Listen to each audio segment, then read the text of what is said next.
નમસ્કાર દર્શક મિત્રો, આપ નિહાળી રહ્યા છો વિશ્વાસની જમાવટ ન્યૂઝ ચેનલ। વડોદરાની માંજલપુર વિધાનસભા બેઠક માટે ભારતીય જનતા પાર્ટીએ સતીશ પટેલના નામની સત્તાવાર ઉમેદવાર તરીકે જાહેરાત કરી છે। ઉમેદવારી જાહેર થતાં જ છાણી વિસ્તારમાં ભાજપના કાર્યકરોમાં ઉત્સાહનો માહોલ જોવા મળ્યો। કાર્યકરોએ ફટાકડા ફોડીને એકબીજાને મીઠાઈ ખવડાવી ખુશી વ્યક્ત કરી। આ પ્રસંગે વડોદરાના ડેપ્યુટી મેયર આદિત્ય પટેલ સહિત ભાજપના આગેવાનો સતીશ પટેલને શુભેચ્છા પાઠવવા પહોંચ્યા હતા। ત્યારબાદ સતીશ પટેલ શહેર ભાજપ કાર્યાલય પહોંચ્યા, જ્યાં શહેરના હોદ્દેદારો અને કાર્યકરોએ તેમનું ઉષ્માભર્યું સ્વાગત કરી અભિનંદન પાઠવ્યા।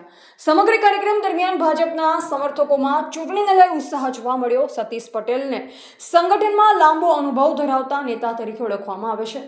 તેઓ અગાઉ વડોદરા મહાનગરપાલિકા સ્થાયી સમિતિના ચેરમેન તરીકે તેમજ વડોદરા જિલ્લા ભાજપ પ્રમુખ તરીકે મહત્વની જવાબદારીઓ નિભાવી ચૂક્યા છે। પક્ષે તેમના અનુભવ અને સંગઠનના ક્ષમતાને ધ્યાને રાખી માંજલપુર બેઠક પરથી ઉમેદવારી સોંપી હોવાનું માનવામાં આવે છે। હવે આગામી ચૂંટણીને લઈ સ્થાનિક રાજકારણમાં ગરમાવો વધ્યો છે। અહેવાલ પ્રવીણ પરમાર, વડોદરા।